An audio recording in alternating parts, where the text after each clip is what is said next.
కుండగోళక సంతానం మజమాంస పరిగ్రహణం.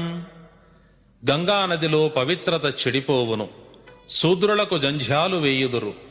పరపురుషులకు పుట్టిన సంతానము పెరుగును, విధవలకు బిడ్డలు పుట్టెదరు.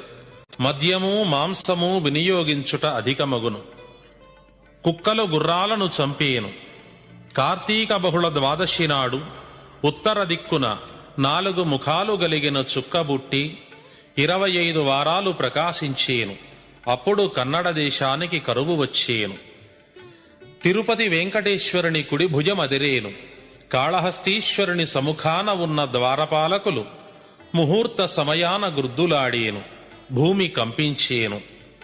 గోదావరి యందు ఉదకము 12 దినాలు సమసిపోయి ఆవల ఉప్పొంగి పల్లెపట్నాల ముంచేను. ఋతువులు